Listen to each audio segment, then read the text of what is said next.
3.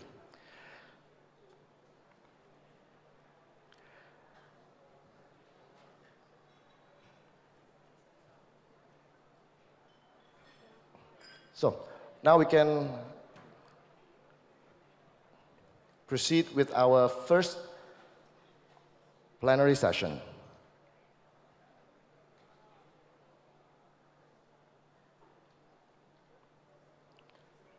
We invite our speakers, Ms. Yuyun Wahyuningrum, Senior Advisor on ASEAN and Human Rights Working Group, HRWG, Ms. Carmen Reyes-Zubiaga, Executive Director, National Council on Disability Affairs, NCDA of the Philippines, Mr. A.H.M. Noman, Executive Director, Center for Disability in Development, CDD, Bangladesh, and His Excellency, Mr. Hadar Nafis Gumay, our Commissioner of the Indonesian Election Commission, KPU. Thank you, Pak. And chairing this session is Ms. Risnawati Utami, Disability Rights Advisor of Agenda.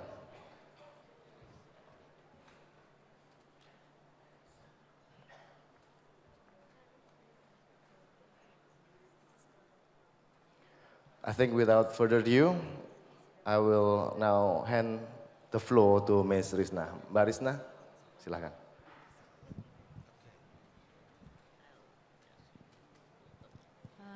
Thank you. Ladies and gentlemen, I think everybody exciting to hear our 4 distinguished speakers today.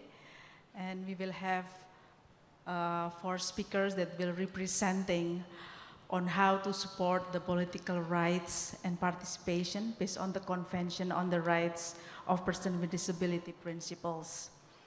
As we know that as of today, there are more than 140 countries around the world that has ratified the CRPD. And this is part of the new era on how the countries as the UN state parties to implement the political rights of persons with disability. The session will share more about how the country experiencing about the implementation of the CRPD at all levels. And the presenter will be focused on Article 29 on political rights and public life that has been mentioned explicitly in the Convention on the Rights of Persons with Disability. The article is strengthening the rights of persons with disability to have a freedom to make decisions on their own and to enjoy full participation in their communities. So this dialogue will also explore the roles of officials and stakeholders in implementing Article 29 at all levels, and also in the policy level. Because we recognize when Agenda has done the research in 5 countries in ASEAN, we recognize how the DPO or People with Disability Organization has challenged to promote and to exercise the political rights within their country. So we will consider the views of the 4 distinguished speakers today to learn the strategic roles that must be played by various of the key stakeholders or key actors in order to ensure these important rights become reality within the Southeast Asia and around the world. The first speakers is Ms. Yuyun Wahyuningrum.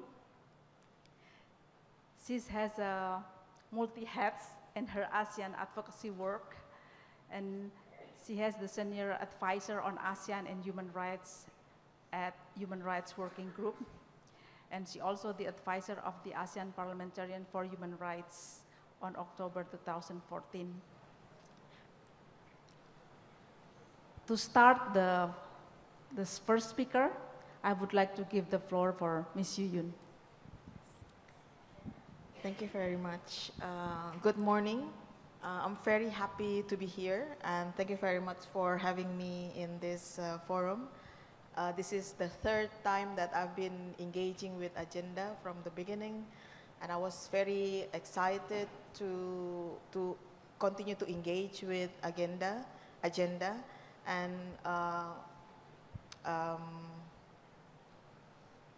we have been, Agenda and HRWG, my organization, had been working very closely in how to influence the ASEAN in regard to the rights of persons with disabilities. I think it started from 2011. Okay, first, I have prepared my presentation.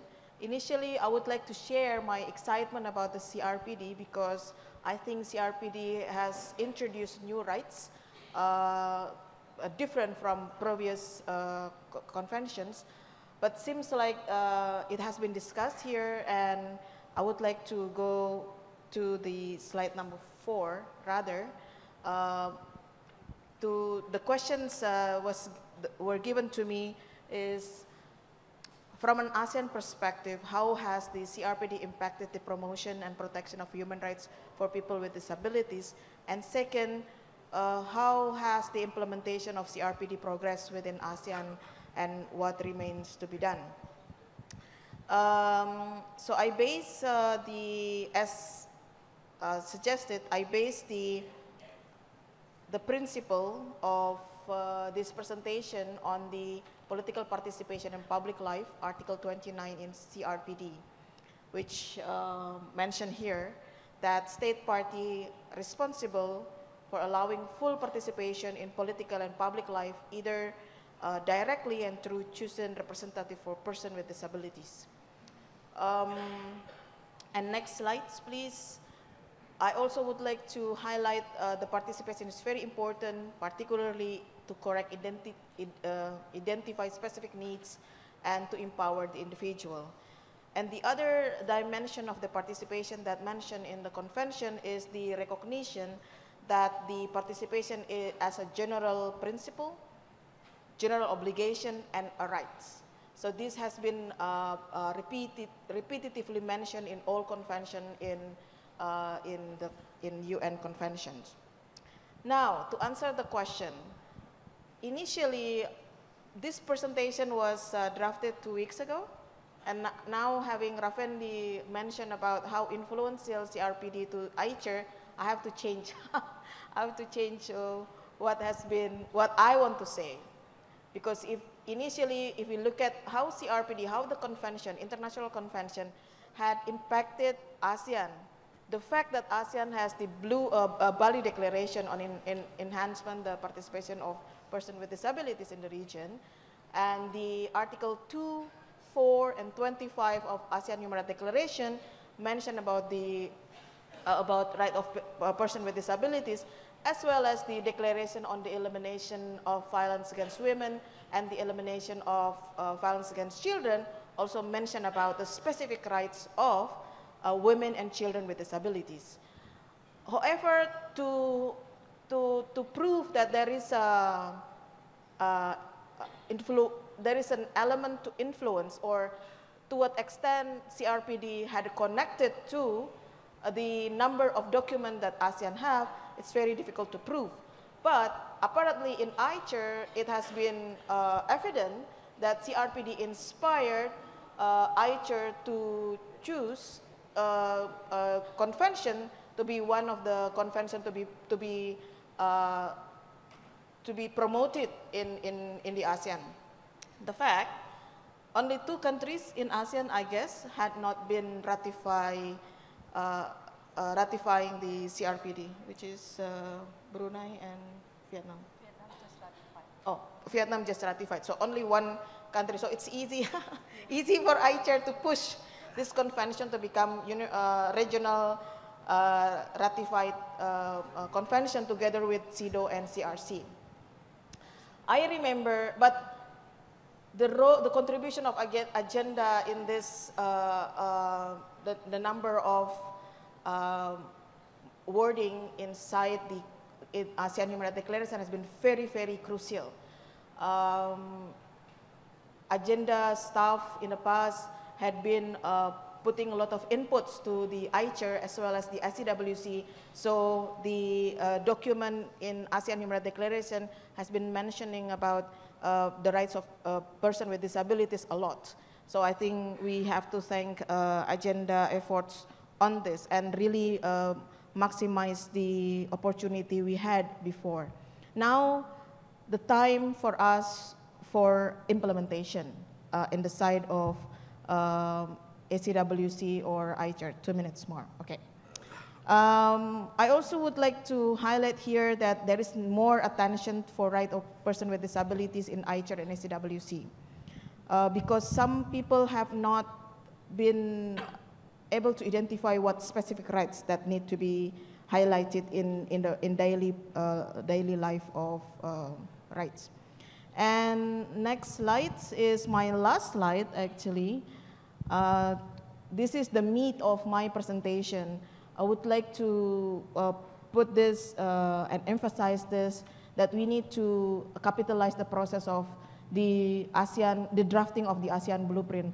Pak Raffendi mentioned earlier about the new blueprint. If you, there is already an element that has been distributed by the ASEAN Summit. The element has not mentioning anything related to persons with disabilities, both in political security or in social cultural.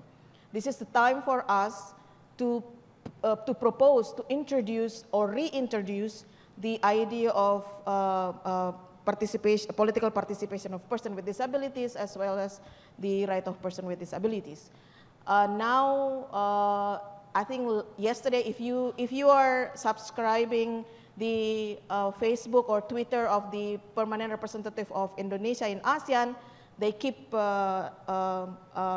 informing us what is happening. So in the meeting of ASEAN ministerial meeting in Kuala Lumpur yesterday, ASEAN foreign ministers meeting had agreed on the establishment of high-level task force panel to draft the new blueprint. So this is, again, we need to identify, we need to engage with the member of high-level task force in each country and engage with them with having number of inputs. And the other aspect, now the ACWC has default effect, or Declaration on the Elimination of Violence Against Women and Elimination of Violence against Children. There is one article mentioned in the declaration that this commission has to come up with a review mechanism. So again, this is an opportunity for us to introduce what rights need to be reviewed under the declaration in relation to persons with disabilities. And perhaps this is something that we need to include in ICHR to have the study on the rights of persons with disabilities, as well as to appoint the focal point to have these rights monitored every year. And thank you very much.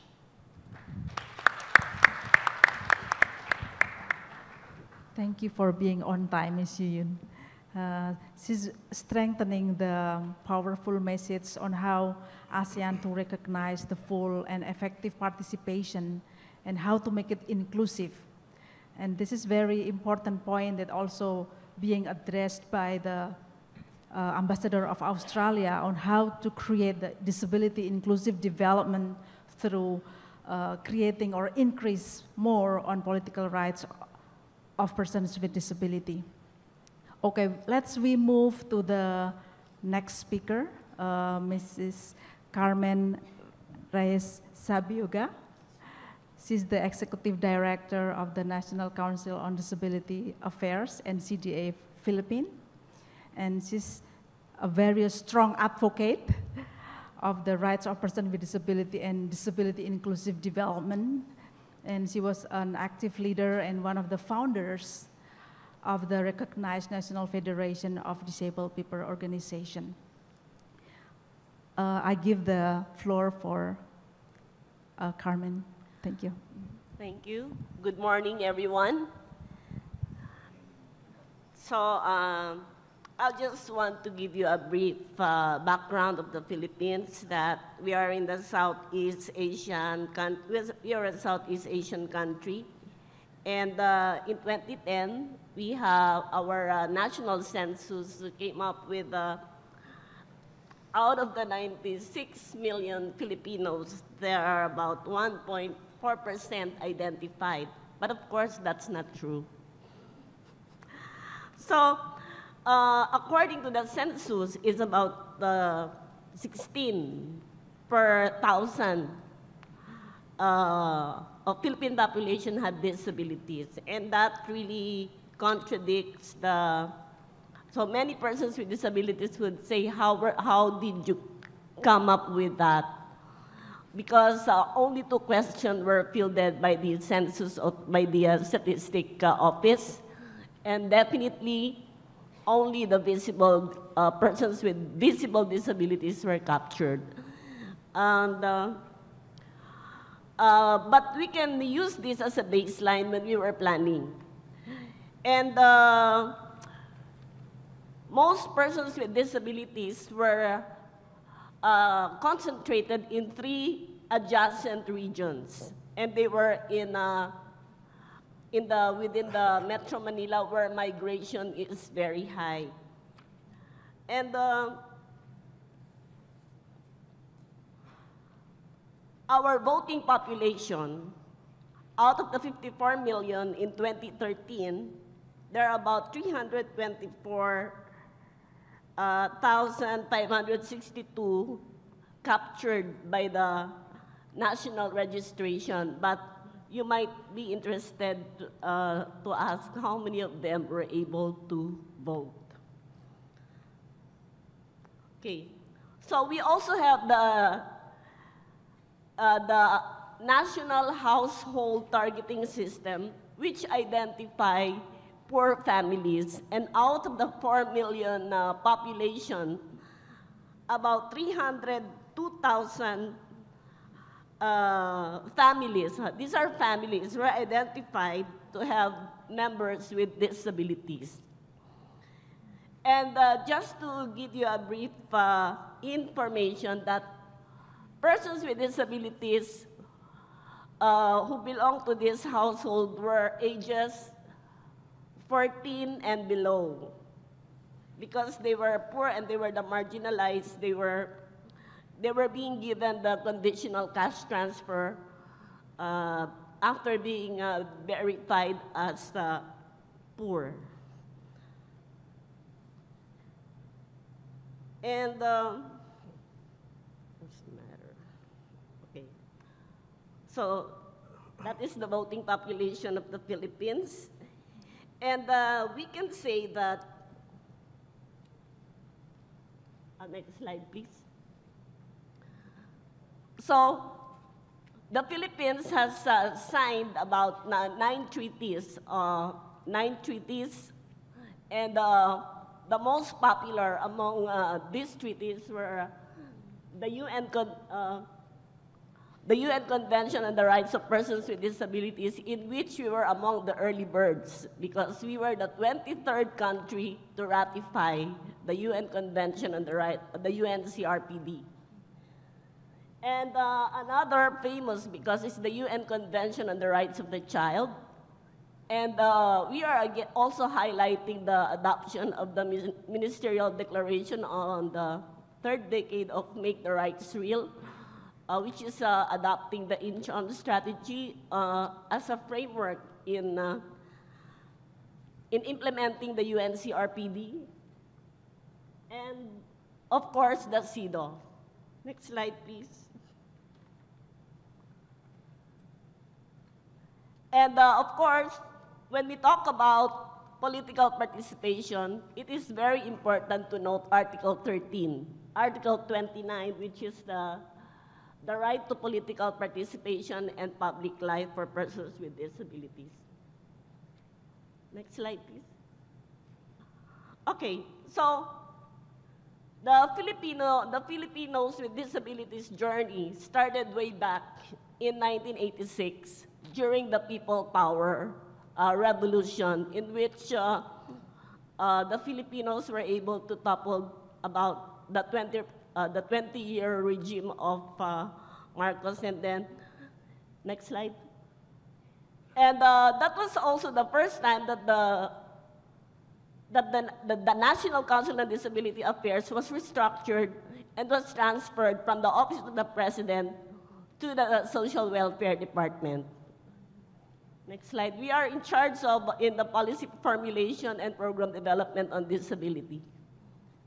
And of course, that was also the first time that a person with disability was appointed as executive director of the council, and later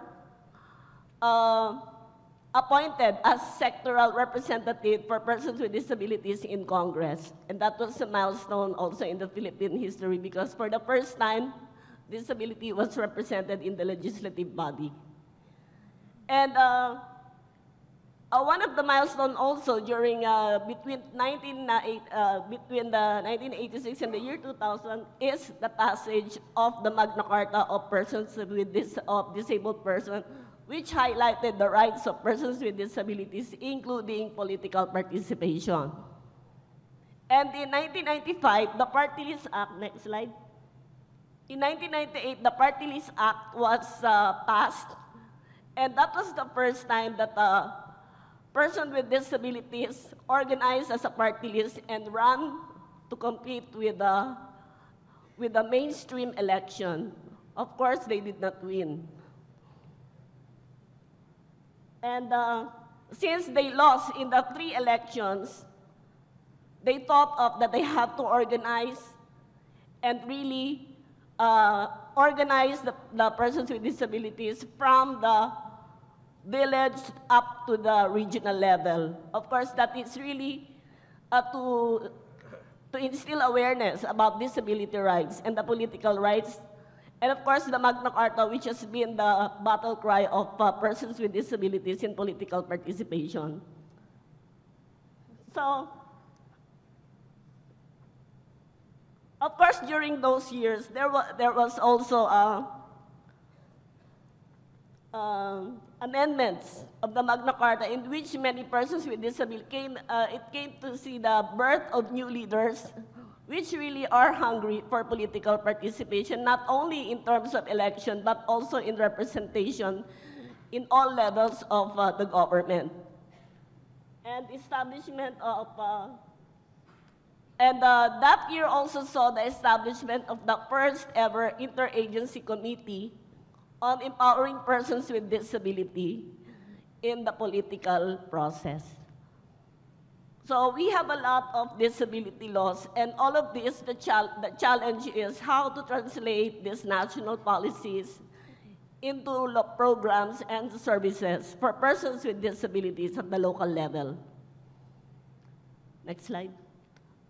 So, what is the role of the government in increasing participation in the electoral process? So the Commission on Election, as mandated by the Constitution, to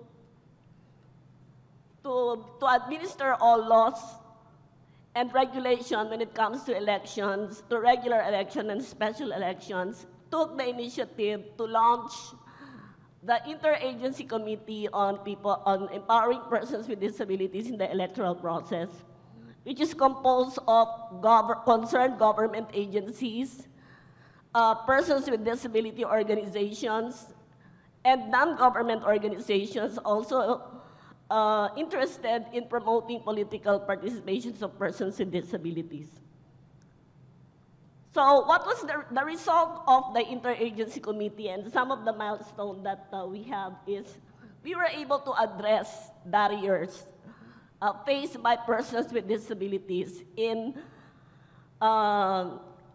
registration and voting. So it's not only about it's not only COMELEC we found out that is responsible. It is also other government agencies, especially accessibility and negative attitudes, which has to be addressed for persons with disabilities to fully participate in the electoral process. And NCDA, as the as the lead in the awareness raising campaign, also has to partner with non-government organizations to come up with responsive awareness raising campaign to address this need. So one of the milestones of the interagency committee is the passage of our Republic Act 10366, which is authorizing the Commission on Election to establish accessible polling places for persons with disabilities and senior citizens. So what is that That the accessible polling places contains everything for persons with disabilities to participate. And one of the milestone campaign is also the Fully Abled Nation campaign, which really ran in different cities and really had sensitized local government officials, leaders, and even non-government agencies to really look at the needs of persons with disabilities to fully participate at the community level. So as we are now,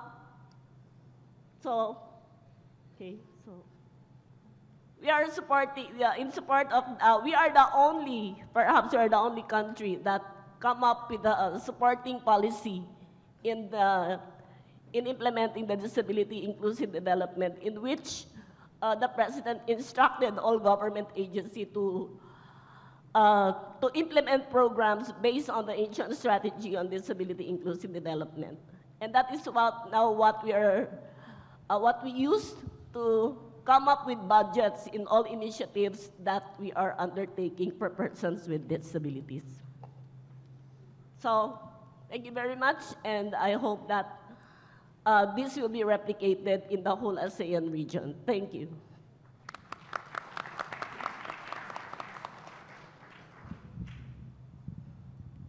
Thank you, Ms. Carmen. It's very strong message that you have been sharing with us.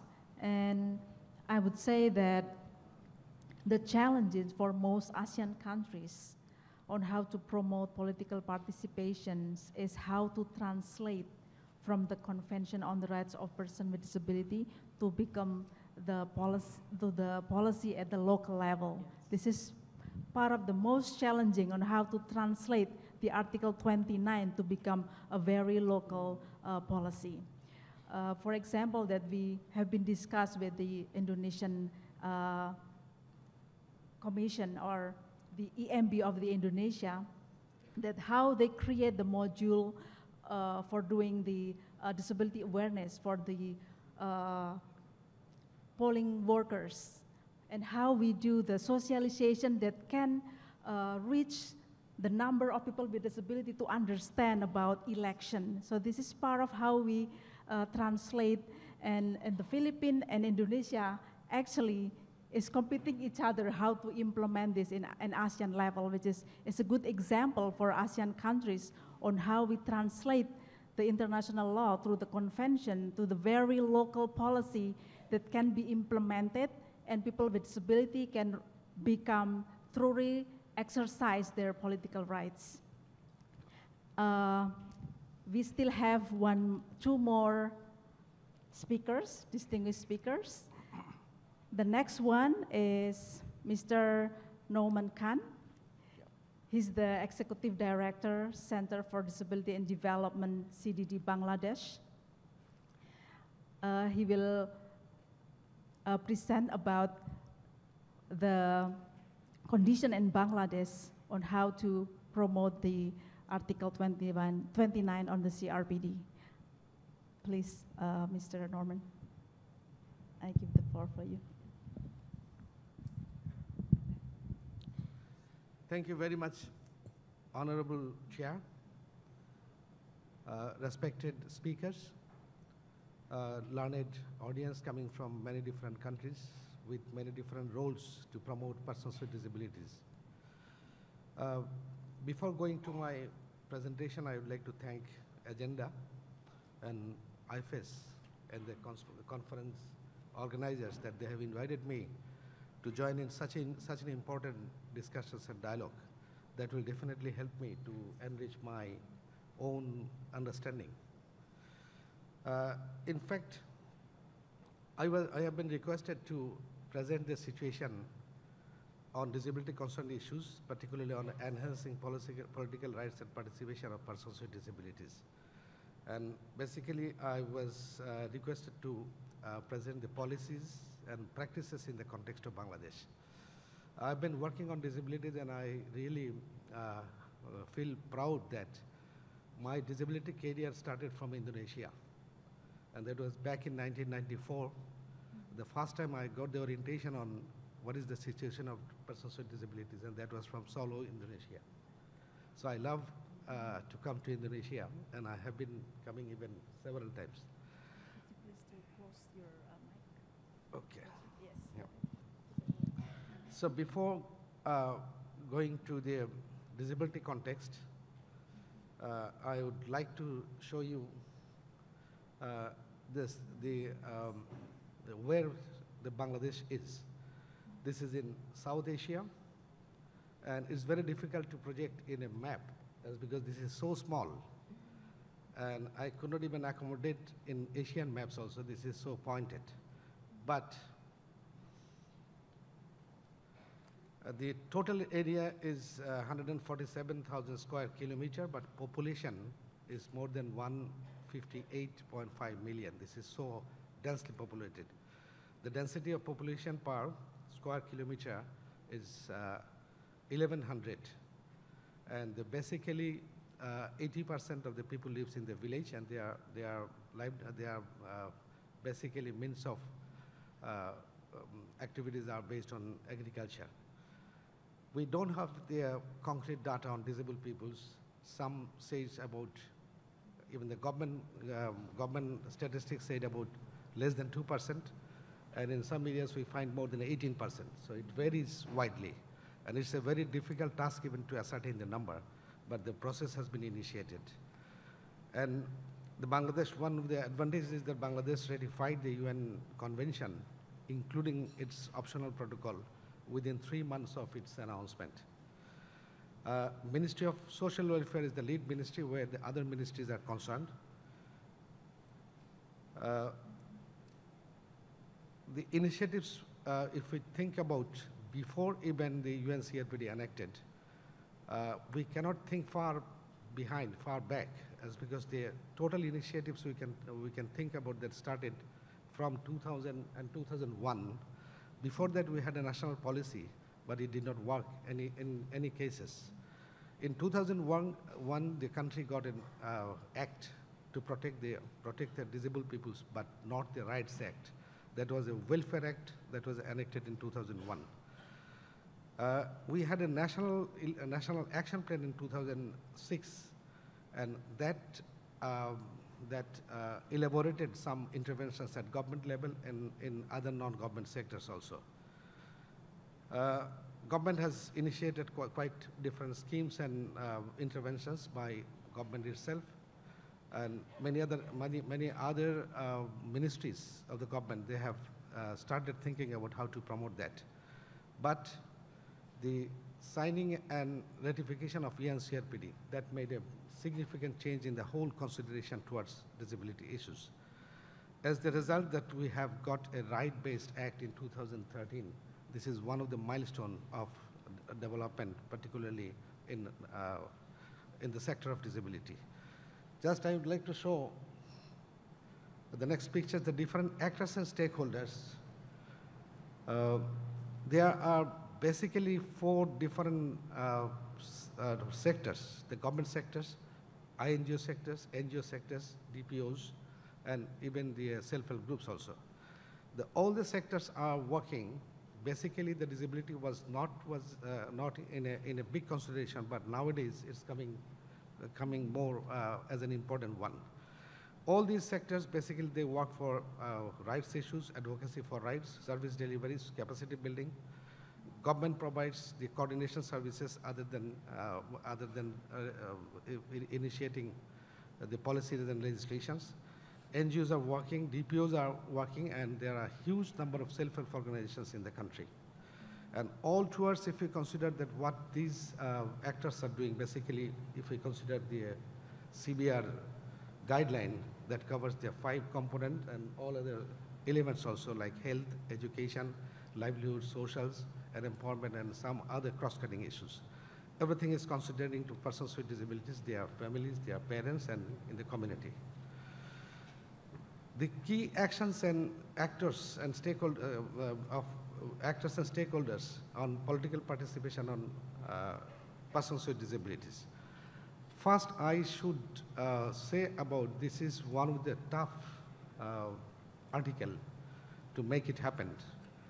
And as because this is concerned with their dignity and rights of persons with disabilities, that is concerned with empowerment of persons with disabilities. Some other visible result we can achieve from other compliances, but it's really difficult to touch. But that is possible, and comparatively this is little easy to convince the policy and legislative sectors and the policy decisions, rather than implementing that it happens in the community, as because people were not at any kind of supports and services to promote their status, to empower them. In that case, to bring them up to the level of political rights is very difficult to implement, but this is possible.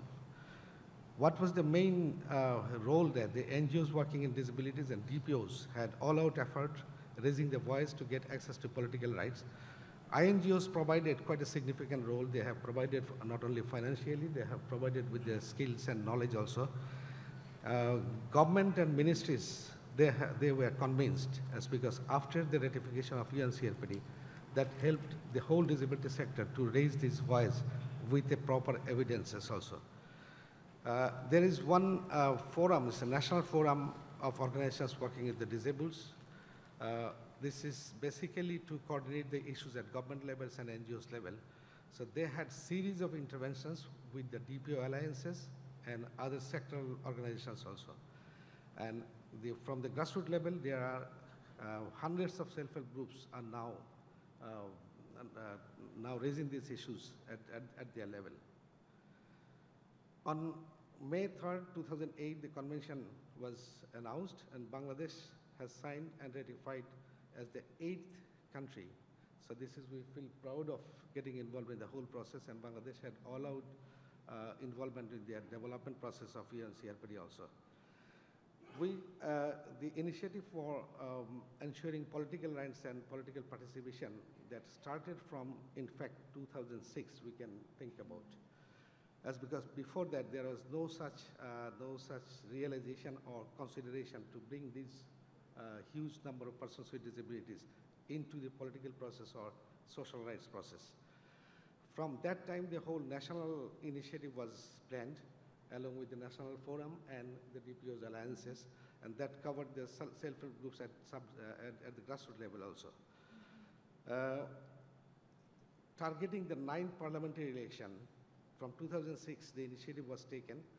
That was with series of interventions, series of dialogues, series of lobbying and advocacy at all levels at the government, starting from the head of government, political parties, election commissions, human rights commissions. Altogether, there were a series of national level dialogues, sub-national level dialogues.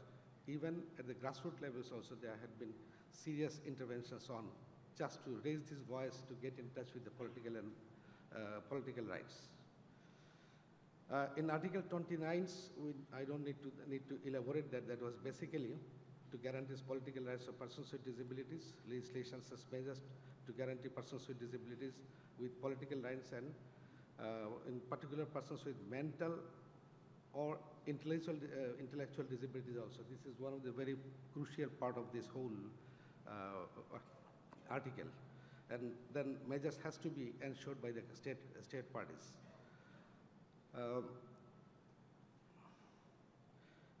That started from changing the election rules, that in election rules there has to be indication so that the people can participate, and that involves a lot of advocacy in many different areas.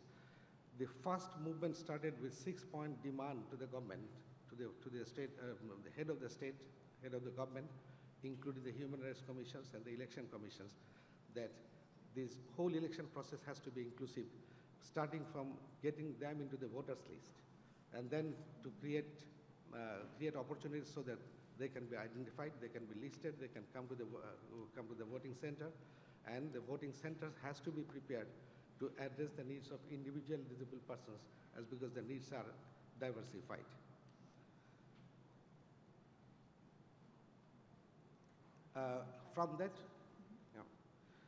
From that interventions, we find that is taking time, but at certain point, government and other actors and the duty bearers, they have accepted it.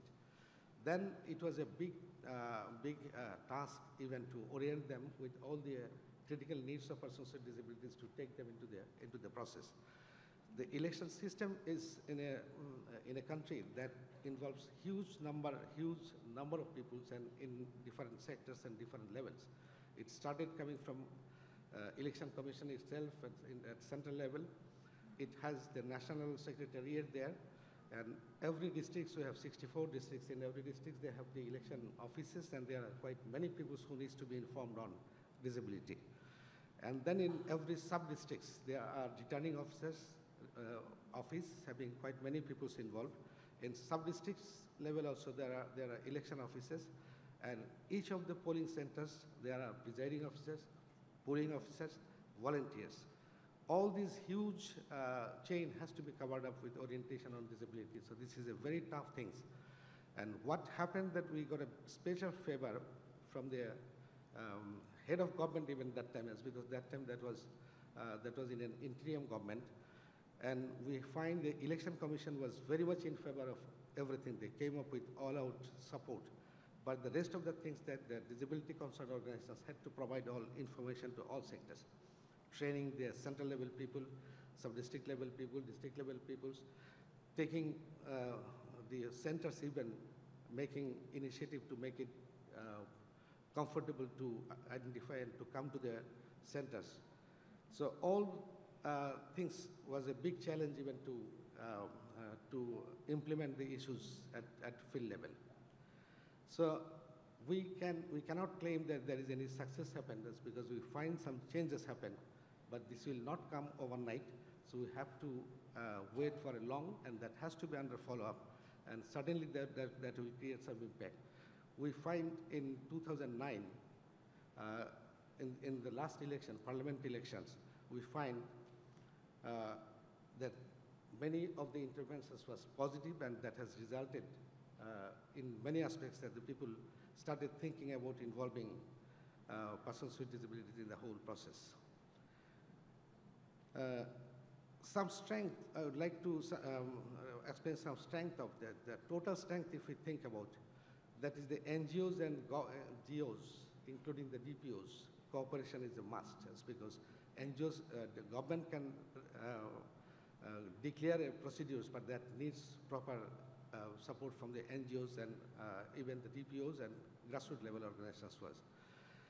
The strength was the advocacy at all levels, from grassroots to national level, to uphold these issues of participation of persons with disabilities in political life. The workshop seminars and the dialogues at all levels that helped us to bring these issues up to certain level of consideration. Participation of persons with disabilities in every steps, that is one of the very, very remarkable things, that from grassroots level to national level, there were a huge number of persons with disabilities who were involved. And that was demonstrated by persons with disabilities. Media took a very vital role from local level to national level. We had a very big favor from the media. They accepted these concepts, and they have declared solidarity. We had some observation on the 9th national parliamentary elections, because we had the scope to monitor the election procedures, and that was with the government. And government involved many of the disability concerned organizations, and National Forum was assigned to monitor part of the elections.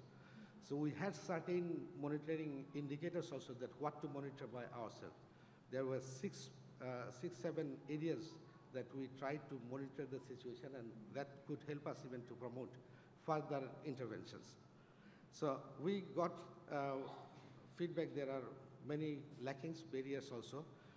Finally, we find that these things has been in place and that started working. In the areas where the study was made, the monitoring was made, we find that in some cases, the maximum 45% people, voters with disabilities, they have the opportunity to cast vote.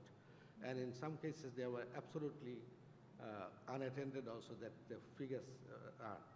So, but the first thing is that the people are in favor of ensuring the access of persons with disabilities in the whole process. So these are all some observation. I cannot mention everything because of shortage of time. The barriers we faced, we have pointed out. If you can have the copy with you, you can study. We have some recommendations also that how it can be promoted. One thing that we cannot expect that will be changed in a short time, but until there is a process initiated by the concerned actors, and in that case, the persons with disability itself, their families, the organizations and the self-help organizations and organizations working on disabilities, all had a very vital role to keep it updated always and to keep it under follow-up so that government can be of good use. And if it happens, and over the time, that will create this sense of inclusion of persons with disabilities, and that will change the situation in other aspects also. Thank you very much for your patience hearing.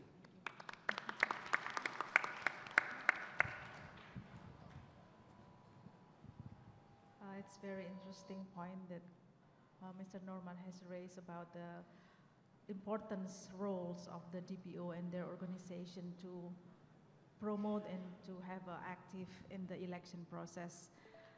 And in Bangladesh also mentioned how to have the plan to do the electronic voting, which is kind of, I would say, affirmative action that maybe people with disability can exercise their political participation in an accessible way.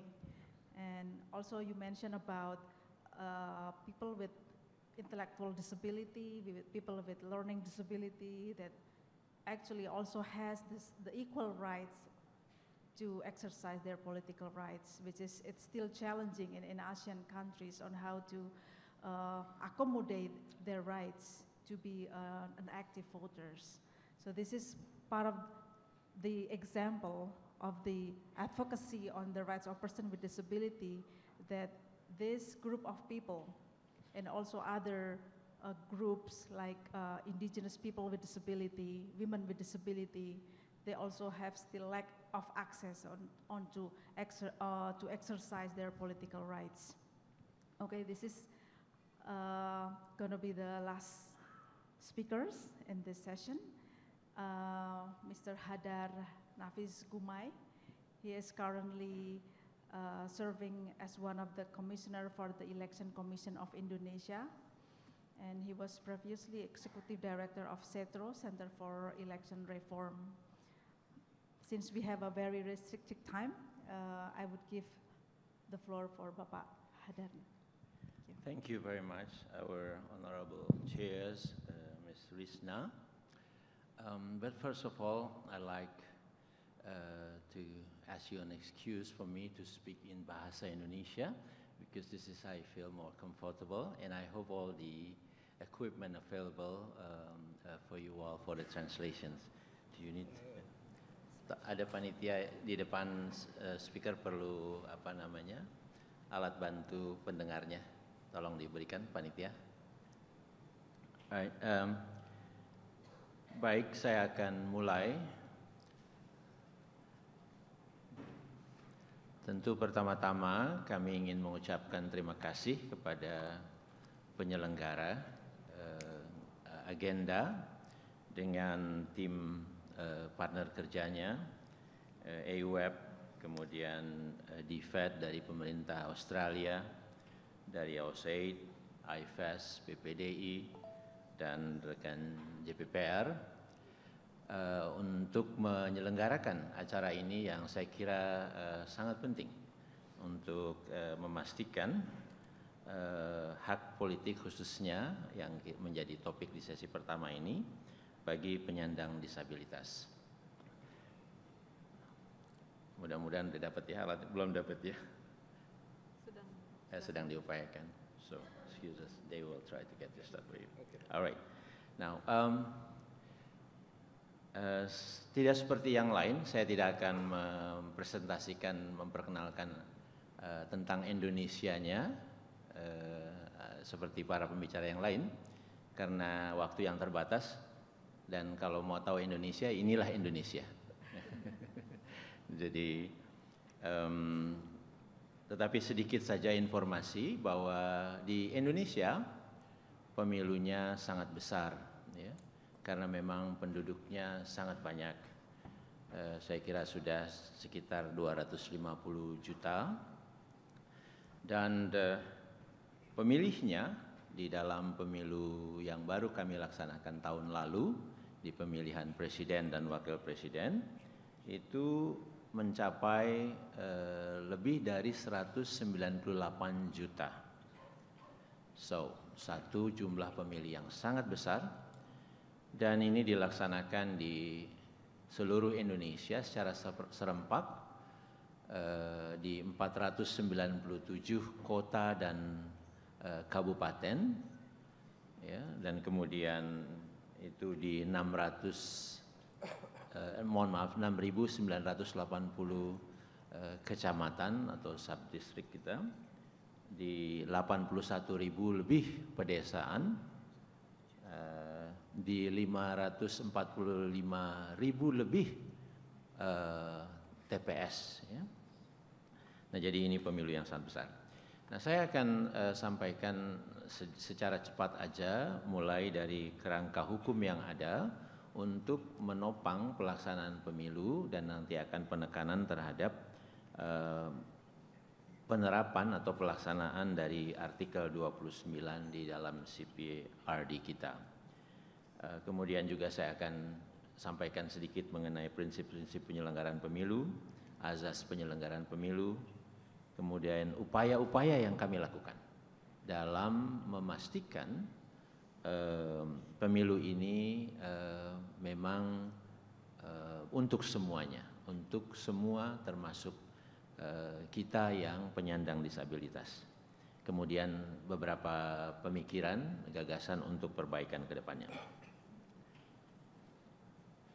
Nah, pada dasarnya di dalam konstitusi di Indonesia itu sudah ada pengaturan tentang hak azazi kita, yaitu bahwa semua, khususnya tertulis di dalam artikel pasal 28H ayat 2, kemudian pasal 28I ayat 2, yang pada dasarnya semua warga itu mendapat kemudahan dan perlakuan yang untuk memperoleh kesempatan dan manfaat yang sama guna mencapai persamaan dan keadilan. Ya. Demikian juga setiap orang berhak bebas dari perlakuan yang bersifat diskriminatif atas dasar apapun dan berhak mendapatkan perlindungan terhadap perlakuan yang bersifat diskriminatif. Nah, ini tentu juga bisa diartikan termasuk ya di wilayah politik. Ya.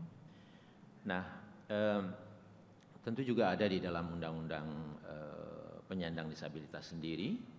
Ya. Nah, terkait dengan penyelenggara pemilu, ada juga di dalam undang-undang pemilu legislatif, ya, undang-undang yang kami pedomani untuk memilih anggota DPR dan DPD di tingkat nasional ataupun DPRD di tingkat daerah, provinsi dan kabupaten kota, dan juga undang-undang untuk pemilihan presiden.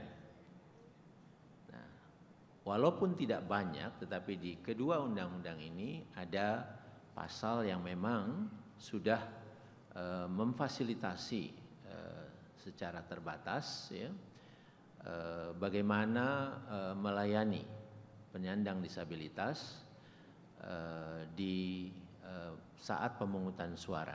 Ya. Jadi adanya petugas yang disediakan kalau memang diminta untuk memberikan bantuan, itu diatur, dan juga adanya alat bantu khusus untuk penyandang disabilitas tunanetra untuk menentukan hak pilihnya. Ya. Nah, kerangka hukum yang lain ya, kami sebagai penyelenggara yaitu mengeluarkan peraturan-peraturan. Ya. Nah, juga di bawah peraturan itu ada petunjuk teknis untuk pelaksanaan di lapangan, dan ini khususnya di dalam pemungutan dan penghitungan suara yang berlangsung di TPS-TPS.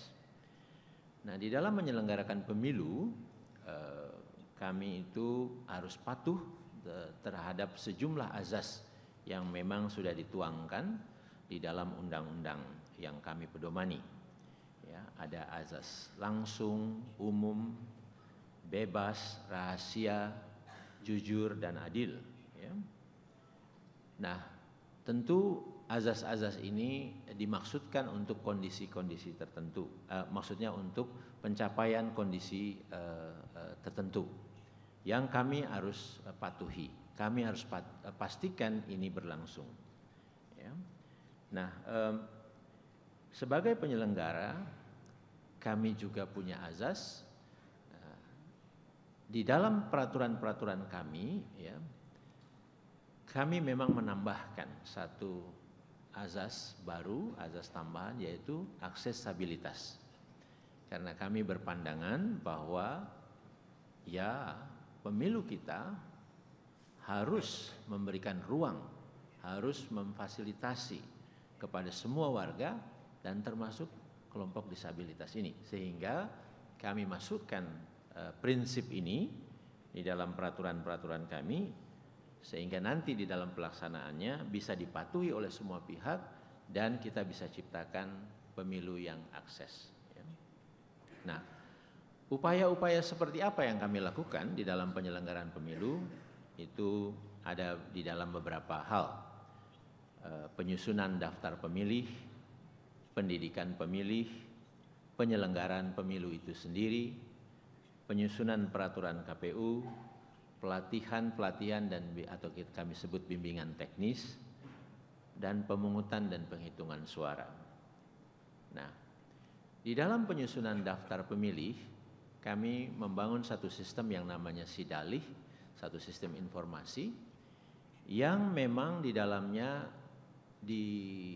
harus dicatatkan tentang informasi kondisi disabilitas. Ya.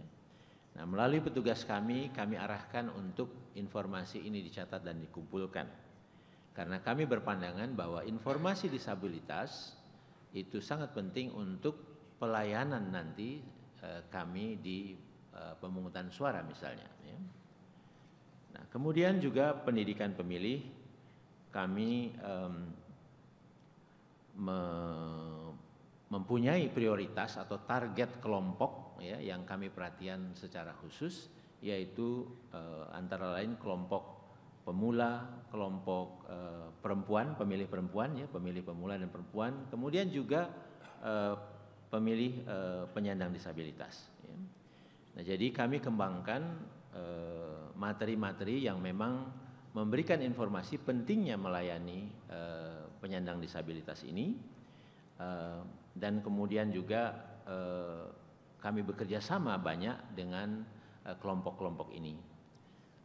Salah satunya kami banyak bekerja sama dengan PPU Apenca misalnya, dan juga tentu agenda dengan kawan-kawan partnernya. Ya. Kemudian kami juga menyediakan bahan-bahan sosialisasi yang kami sebarluaskan, yang mempunyai informasi tentang pentingnya pelayanan kepada kelompok disabilitas dan juga kepada kelompok disabilitas itu sendiri. Kemudian kami juga membuka secara luas kalau ada kelompok disabilitas yang mau menjadi penyelenggara. Bahkan ada juga tim seleksi yang untuk menentukan penyelenggara itu kawan-kawan dari kelompok disabilitas bergabung. Jumlahnya tidak banyak, tetapi kesempatan ini kami buka.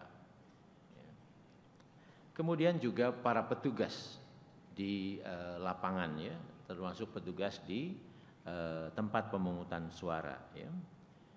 Nah, di dalam kegiatan-kegiatan kami juga banyak melibatkan, mengundang, dan kami sangat mengandalkan teman-teman dari kelompok disabilitas untuk menjadi narasumber misalnya, ya. Karena kami yakini dari merekalah sebetulnya informasi tentang yang sangat diperlukan, informasi bahwa pelibatan satu pemilu yang penuh dengan diikuti oleh kelompok disabilitas ini bisa lebih persis disampaikan, ya, itu kami yakini. Ya.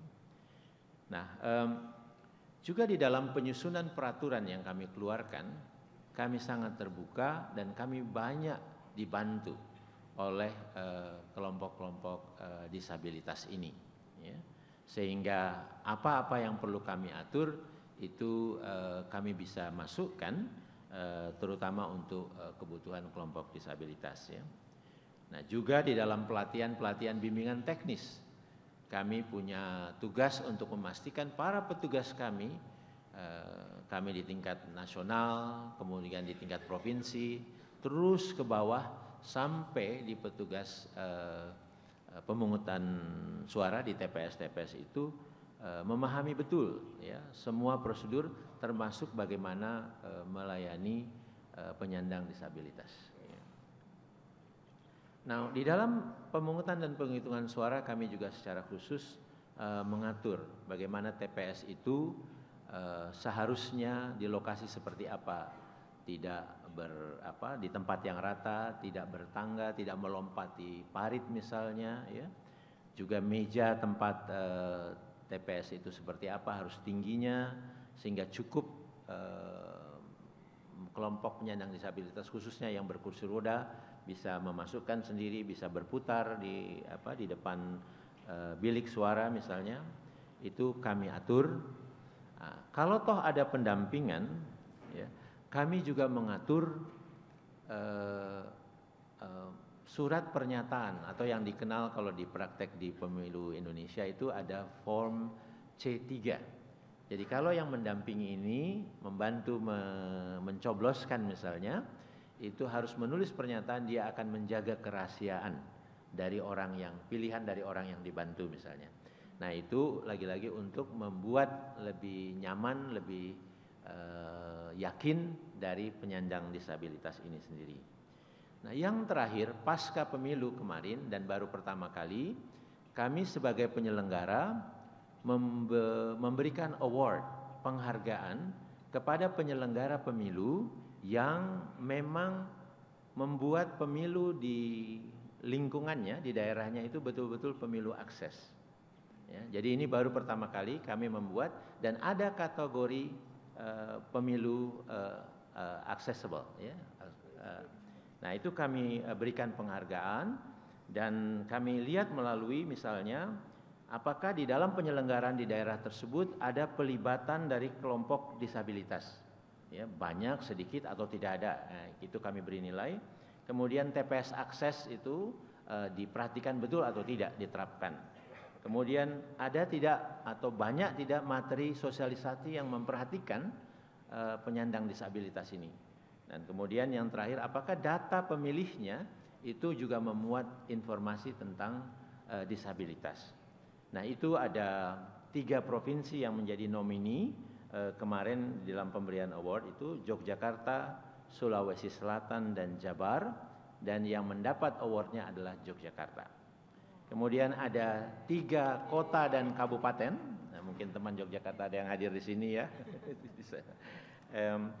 Kota dan kabupaten nomininya adalah Kota Yogyakarta, kemudian Kabupaten Samosir dan Pare-Pare dari Sulawesi Selatan.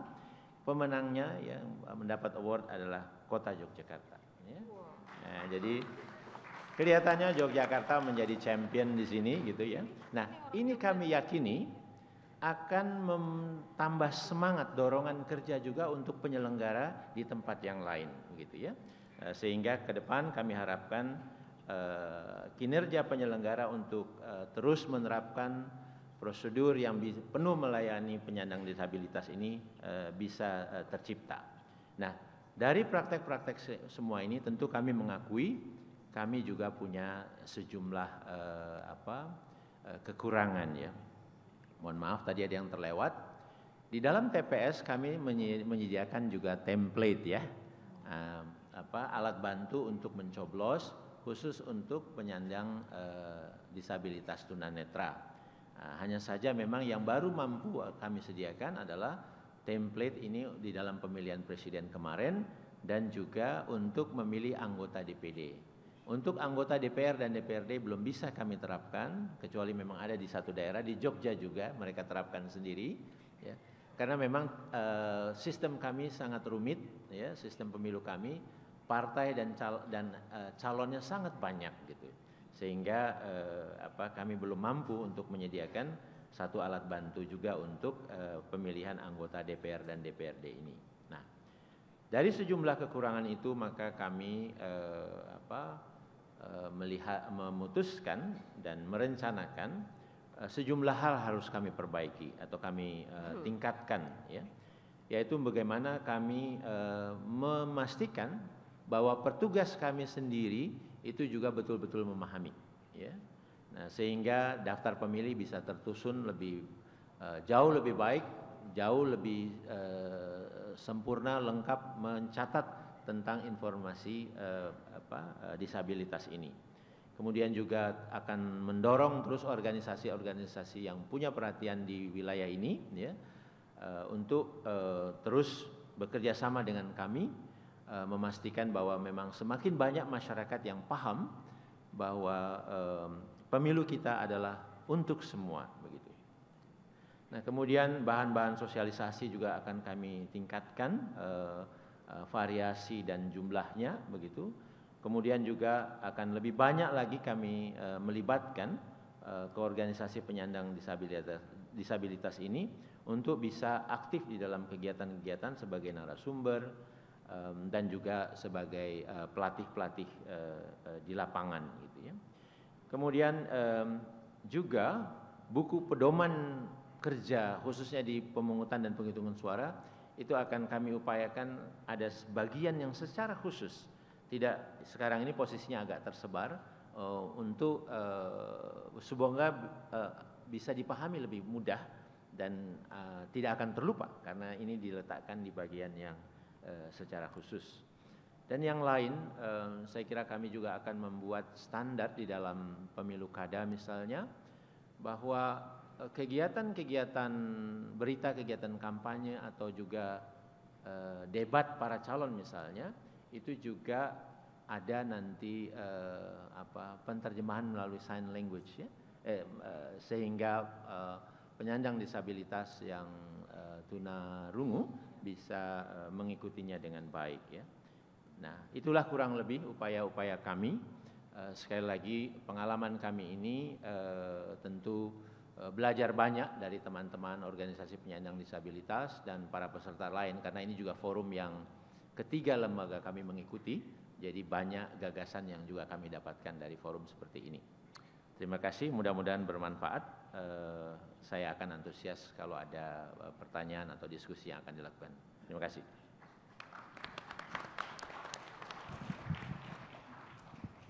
Terima kasih Bapak Hadar, luar biasa sekali capaiannya. I should say that it's a great example that the Indonesian EMB has been promoting the rights of a person with disability to exercise our political participation. I think we still have a few time. I think I can only give one questions for the whole audience because we have a very short time, and I open the floor to only one question that will address for all of the speakers. So maybe any questions or? Okay, one from Sajira. I think she's one of the DPO working on the deaf community. Please, Mita.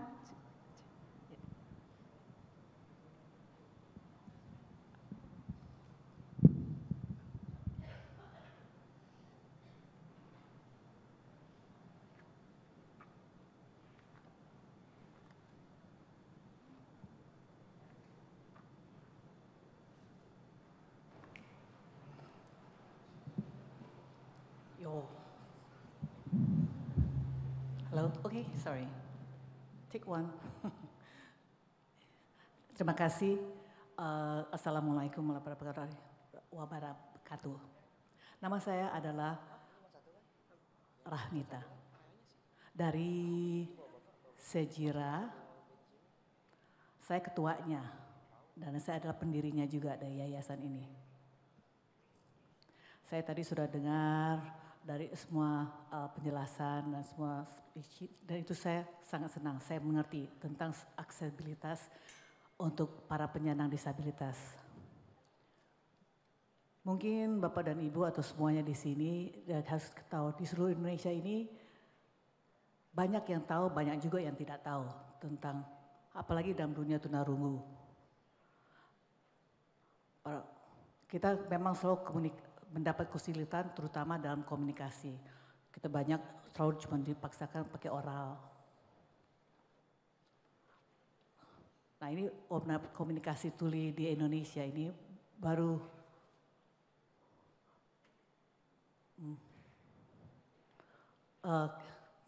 kita di Indonesia sini kami masih sedikit sekali pemahamannya. Nah, karena apa? Apa sebab?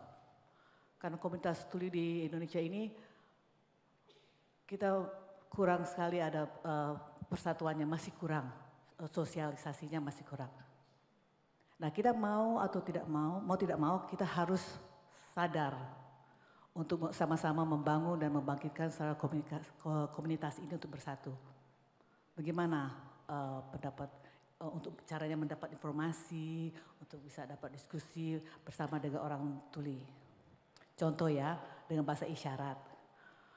Kita bikin bahasa isyarat di Indonesia saat ini semua lain-lain. Padahal di Indonesia ini sangat luas, tapi isyaratnya lain-lain. Kenapa? Kita kan harus tetap harus berkomunikasi sama-sama. Ini contoh tentang pendidikan, tentang pengembangan macam-macam. Ini contoh saja nih bahwa kalau upaya tunanetra sudah forumnya sudah ada. Mereka dapat template ini ya. Tapi saya tidak mau persoalkan itu ya, tidak masalah. Tapi sekarang ini dari pemerintah dan para DP itu harus ada kerjasama, harus saling mengetahui dan harus lihat kemampuan tuli itu di mana dan harus turut membantu, kasih pengajaran, pemberitahuan kepada kita. Jangan orang normal, orang dengar yang mengajar, harus, ini contoh ya, kayak saya ini kan orang tuli, saya pergi kemana-mana, kita yang kasih penyuluhannya,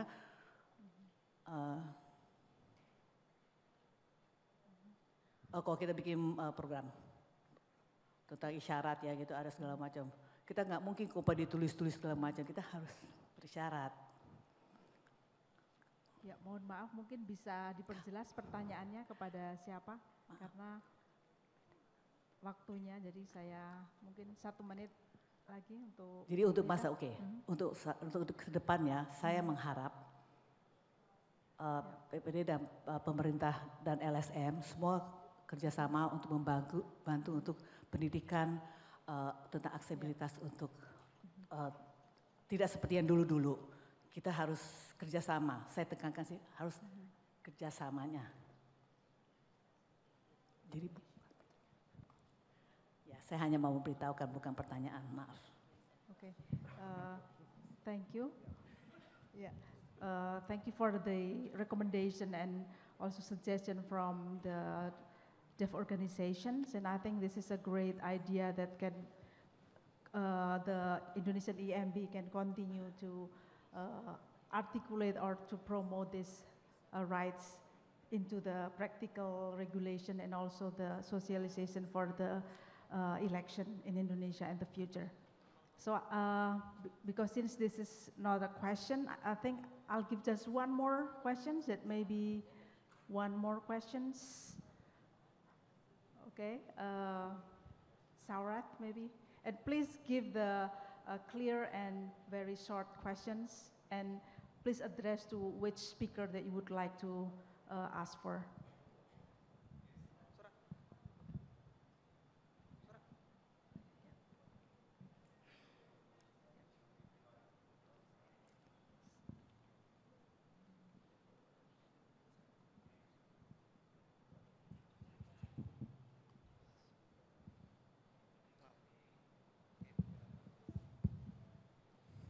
Okay, good morning, everybody. My name is Sikdam. I'm from Indonesia. I'm from Young Voices Indonesia. I have 2 questions. First, my question goes to Mr. from General Action Commission. Okay, the article by article in UN CRPD is so beautiful and so powerful for person with disability. But the facts, person with disability in Indonesia province, especially in western and eastern of Indonesia like Aceh and Papua, there is no political right for them. There is no accessible in general election process. Yeah, and then so actually, what is the problem actually of the General Commission of Indonesia to give the accessible for the person with disability to doing the polls? Yeah, and then what is the best way out for general election so far to solve this problem? That's my question first. And the second is my question goes to the Mr. Bangladesh. According to the research, yeah, sorry, Mr. Bangladesh. According to research that's on internet and the news say that the promoting and socialization, the implementation of the political right in most of developing in the country is going so well. But the papers are in developing country, yeah, that's so hard to promote and socialization the political right of person with disability. And my question is how to promote and socialization the political right like countries, developing countries like Indonesia, and what is the role, what is the best role of the person with disability to make the implementation of the political right of person with disability in developing country like Indonesia going well, and so the person with disability in Indonesia in developing country able to exercising their political right. Thank you so much.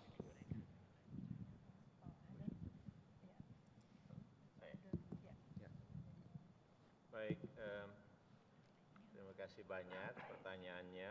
Ya, saya ingin respon ke Ibu Mita, saya manggilnya Mita ya. Saya sering mengikuti di Facebook ya, Mbak Mita ya, Ibu Mita. Saya menghargai kegiatannya dan saya kira Ibu Mita berusaha keras sekali. Nah, terkait dengan kami sebagai penyelenggara pemilu, tentu kami sangat terbuka ya. Jadi saya senang sekali bahwa ada usulan untuk kita sama-sama berkoordinasi. Nah, salah satu yang sudah saya sampaikan bahwa kami akan membuat standar bahwa di dalam kegiatan pilkada misalnya itu khususnya di dalam acara debat yang kemarin sudah diterapkan. Nah, nanti di pilkada pun juga akan kami terapkan. Nah, apalagi gagasan-gagasan yang kami bisa memfasilitasi lebih jauh. Nah, ini penting. Oleh karena itu, silakan Mbak Mita datang ke kantor gitu ya. Nanti kita akan share peraturan yang ada untuk mendapatkan masukan. Ya. Nah, kemudian ke teman dari Young Voice Indonesia ya. Apa persoalannya? Saya kira ada sejumlah hal ya, terutama memang di daerah-daerah yang agak remote ya, mulai dari tentu dari petugas kami sendiri ya. Jadi tidak semua petugas di lapangan itu juga memahami gitu bahwa semua harus kami daftar gitu. Ini kalau kita mulai dari daftar pemilihnya. Dan pengawasan terhadap kerja petugas ini juga masih belum merata semuanya. Nah, sehingga kami memang belum berhasil untuk mendapatkan daftar pemilih yang memuat informasi tentang pemilih penyandang disabilitas ini dengan lengkap. Nah, sehingga upaya fasilitasi kami pun juga menjadi sangat terbatas. Nah, tetapi kami juga punya kesulitan karena di masyarakat pun, ya gini, sistem kita ini kan sistem yang aktif ya untuk pendaftaran khususnya, tetapi juga menuntut pemilih itu juga memberikan respon, memberikan infonya. Nah, masih banyak informasi itu tidak didapatkan karena memang pemilih atau keluarganya tidak mau memberikan informasinya. Nah, jadi ini juga satu kesulitan. Nah, di dalam penyiapan TPS misalnya, sekali lagi kami sudah membuat aturannya. Harus dibuat seperti apa? Harus ada petugas yang siap memberikan pendampingan kalau diminta. Ya. Tetapi dalam situasi, terutama di pusat-pusat kota, itu sulit juga mencari tempat yang betul-betul bisa datar, bisa nggak ada tangganya, nggak ngelompat gitu. Itu juga kesulitan. Nah, jadi artinya TPS yang dibuat itu juga ada permasalahan. Nah, kemudian petugas yang tersedia. Lagi-lagi kami sudah mencoba memberikan sosialisasi, bimbingan teknis, tetapi akhirnya tidak semuanya juga paham betul, gitu ya. Sehingga pelayanan itu tidak optimal, ya. Jadi ada sejumlah hal. Dari kerangka hukum pun juga masih belum detail, belum lengkap, gitu ya. Tetapi itu wilayah yang bukan menjadi otoritas kami, tapi kita semua bisa mendorong agar kerangka hukum ini lebih baik. Tetapi sepanjang itu adalah di dalam wilayah atau otoritas kami sebagai penyelenggara pemilu, kami sangat terbuka untuk menerima masukan, dan sepanjang itu menjadi otoritas kami, ya, kita akan masukkan aturan-aturan yang memang bisa betul-betul memfasilitasi hak politik dari warga kita yang penyandang disabilitas. Saya kira itu kesulitan, dan jalan keluarnya tadi saya sudah sampaikan.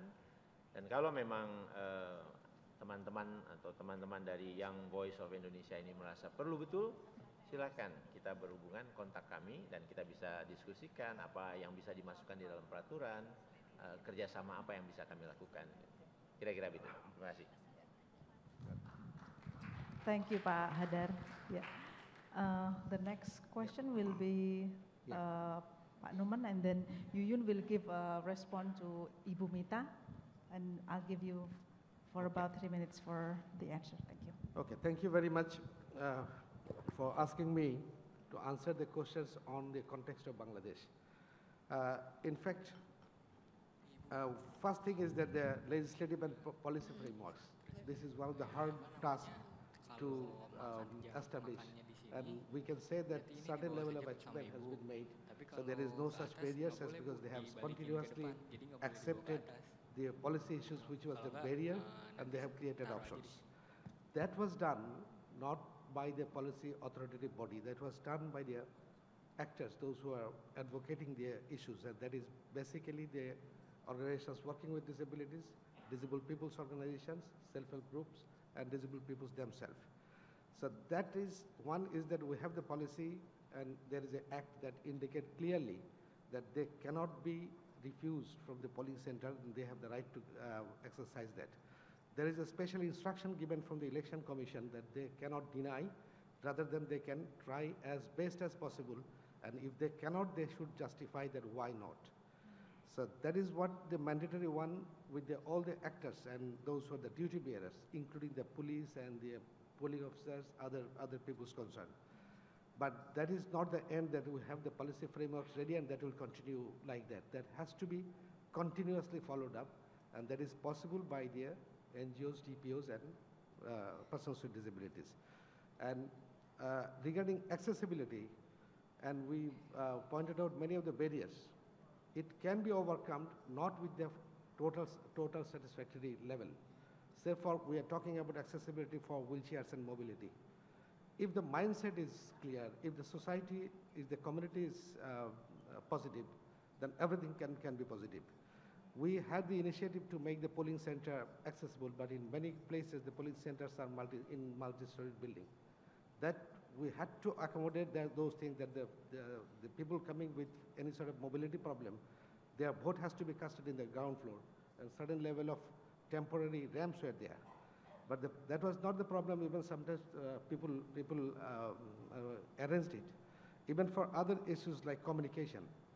So for the first questions from one of our deaf friend, communication is a problem. We have the sign language communication initiated in practice since last few years, but not yet we cannot be convinced that every communities are transferred. But in particular in election, there is a very clear mandate that the communication has to be made. There are alternative ways. We have a lot of self-help groups. Among them, we have the deaf clubs, we have the association of the deaf people, and there is a pre-arrangement and pre-planning that where the people with speech impairment will be there, they will assist them. And in in all cases, the deaf people, they have their communication within the family. So the election authority should admit somebody who will communicate with a communicator, either from home sign or from national sign. Gradually, these are improving. But the things are that initiative has to be there from grassroots level, from the home where the person with disability is living. They should be out of home and go for casting. There are systematic arrangement by law, but that has to be implemented by facilitating these by the concerned people, and the concerned people are the best people are persons with disabilities. They are associations, DPOs, self-help organizations, and other organizations. Wherever the issues are coming, that has to be settled in a piecewise basis. That these are the problems we are facing, and we have to solve it. There has to be a continuous pressure group so that it promotes positively. Thank you. I would like to thank Mbak Mita for the comments. I agree with you. I just would like to share the experiences when a person with disabilities join our advocacy and dialogue and engagement with the ASEAN officials, and it has a lot of impacts.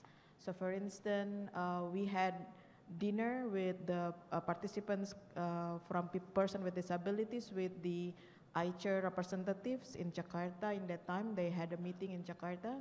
I remember Andira is here, sitting next to the Thailand representative.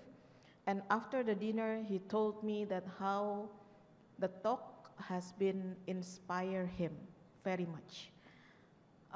And then also, Diana has been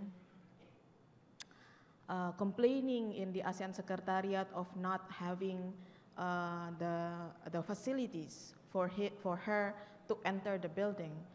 And without Diana or Andira, those who have the voices to highlight some of the issues, I'm not sure they can change. So I think, I wish more and more person with disabilities group join the ASEAN advocacy, ASEAN engagement and dialogue. I think with this kind of direct engagement and direct dialogue, things can be changed. At some point, we may not be able to explain or to describe the difficulties that you may face in daily life, because it is sometimes unimaginable. That is so that's why we are very proud to be here and very appreciative on what you have been doing so far. But that's one way to change gradually the policymakers, by engaging directly with them, not necessarily teaching them, but just to show this is how we are. And that dinner, we receive a lot of good responses, not only from the AHR representative from Thailand, but also from Cambodia. HRWG organize every year the study visit for many organizations outside of Jakarta, outside of Indonesia. Next week, we are hosting the second batch of Laotian and Cambodian coming to Jakarta. So we brought them to ASEAN Secretariat, we brought them to a number of organizations. So by this engagement, officials as well as organizations in Indonesia may be able to understand the situation in Laos and in Cambodia from the first source. And we believe in that kind of power of giving the information from the first source. And I hope next time Mbak Mita perhaps can join us in our activity. Thank you. Thank you, Yuyun. And I think I really have to close this plenary session because it's time, and we do have learned about the examples and the 3 different countries on how to support the implementation on Article 29 on the CRPD. So please applause for the 4 distinguished speakers, and we will see you again in the second plenary. Thank you.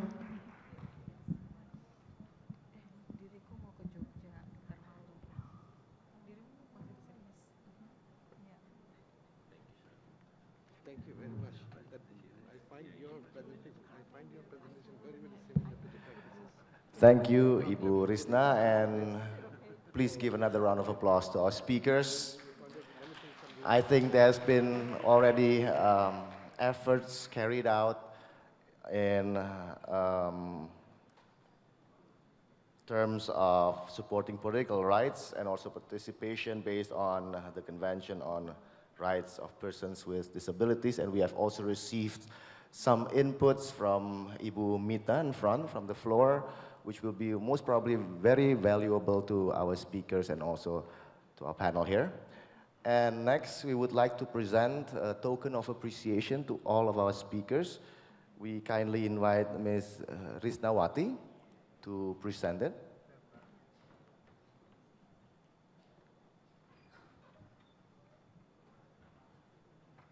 The first would be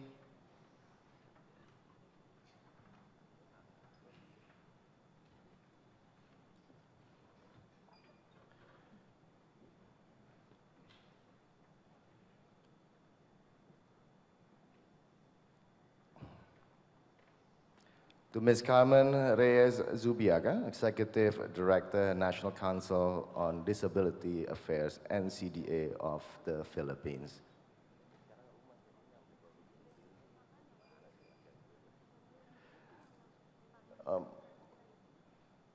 Photographers want to take pictures of you first?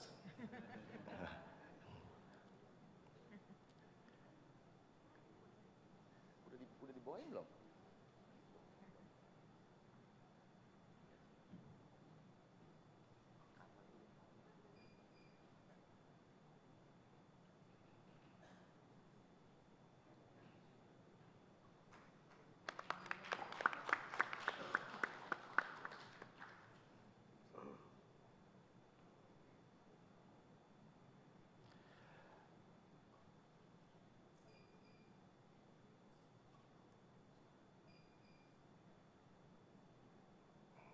Thank you. And the next one goes to Ms. Yuyun Wahyuningrum, Senior Advisor on ASEAN and Human Rights Working Group, HRWG.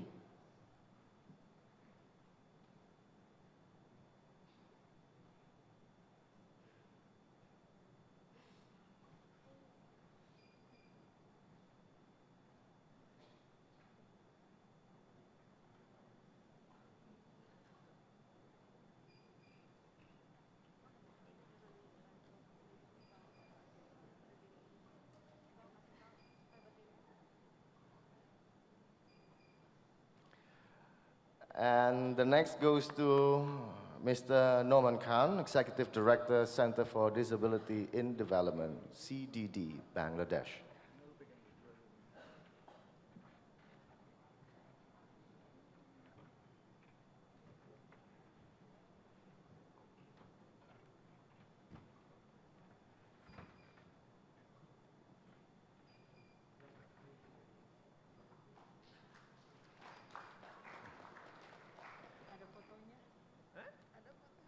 And our highest appreciation also goes to His Excellency Mr. Hadar Nafis Gumay, Commissioner, Indonesian Election Commission, KPU.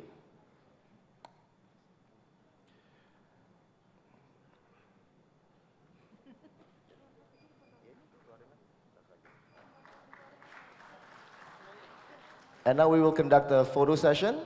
A chair and all of the speakers in front on stage.